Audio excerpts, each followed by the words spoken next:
on parle du cancer du sein, en 2012, je n'y croyais pas. Mais en 2013, j'ai été confrontée à ça. Et comment je l'ai su? On a parlé des signes tout à l'heure.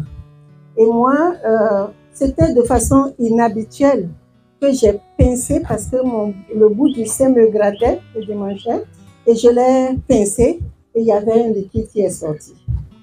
Quand j'ai vu le liquide, ça m'a inquiété. J'ai dit, mais ça c'est quoi? J'ai pris un coton, je l'ai pris et c'était un peu gluant.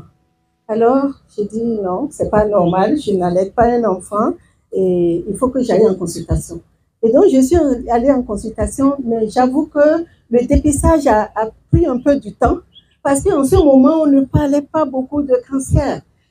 Et donc, je suis passée par les gynécologues et finalement, j'ai atterri chez un cancérologue parce qu'à un moment donné, comme le médecin l'a dit, j'ai commencé par avoir des peaux d'orange, hein, la peau qui était un peu flasque à un niveau donné.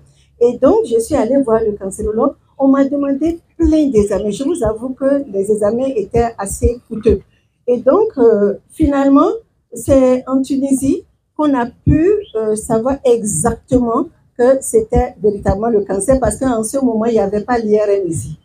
Donc, c'était le cancer et l'information est tombée sur ma tête. C'est comme si le ciel descendait sur ma tête.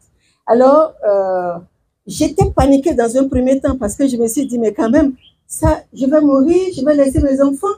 Qu'est-ce qui va se passer? Mais à un moment donné, je me suis dit, mais si tu n'acceptes pas, comment tu fais? Tu vas les abandonner à un âge précoce? C'est pas possible, Marie-Claire. Prends ton courage à deux mains.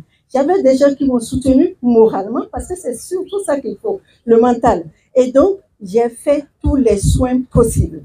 J'ai beaucoup investi, la famille aussi m'a soutenue, c'était très coûteux. J'ai fait des chirurgies, j'ai fait la mastectomie, je n'ai pas le sein gauche, ok? J'ai fait la chimiothérapie, les cheveux ont tombé.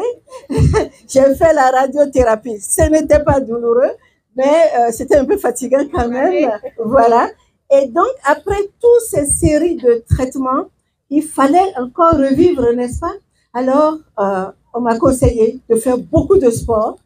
C'est vrai que là, je ne suis pas dans ma pleine forme parce que, voilà, j'ai laissé un peu le sport tomber, mais il faut recommencer. Et donc, il faut dire qu'il faut s'adapter. Il faut s'adapter après. Et c'est ce qui est intéressant dans l'affaire. Aujourd'hui, tout le monde en parle.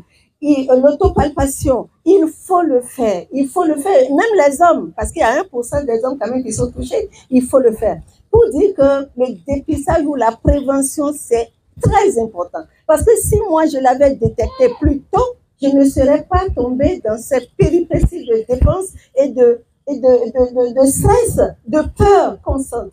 D'accord? Donc, moi, ce que je dis, c'est que à chaque fois que vous sentez quelque chose sans s'arrêter, c'est-à-dire sans délai, il faut aller vous faire consulter. C'est très important. Et je parlerai d'une chose. Pour les personnes qui sont déjà dans la situation, il ne faut pas se décourager. L'espoir, il est permis. Il est permis parce que s'il y en a dans le monde qui sont guéris de cette maladie, pourquoi pas vous? Pourquoi pas moi? Moi, aujourd'hui, on m'a déclaré guéri. C'est ça le point. Donc, il faut lutter pour en guérir.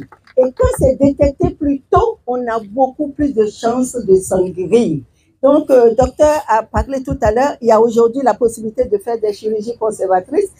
Moi, aux femmes qui n'ont pas fait la chirurgie conservatrice et qui ont fait l'ablation totale, on leur fournit des prothèses mammaires. Donc, pour que la femme se sente quand même bien dans sa peau, et c'est vrai qu'il y a des stigmatisations, hein.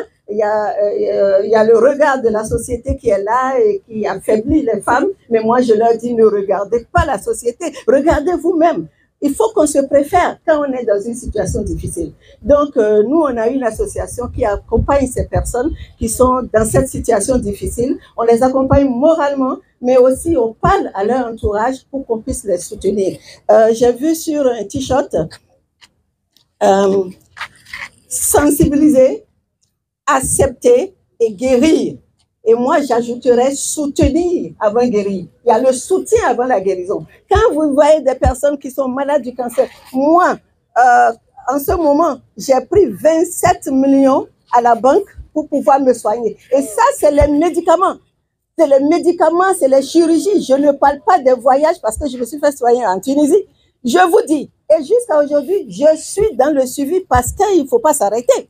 Il y a le second cycle qui est là et il peut y avoir autre chose. Donc, vraiment, mes soeurs, mes frères, il faut qu'on assume la veille sur notre santé. C'est là seulement qu'on vit.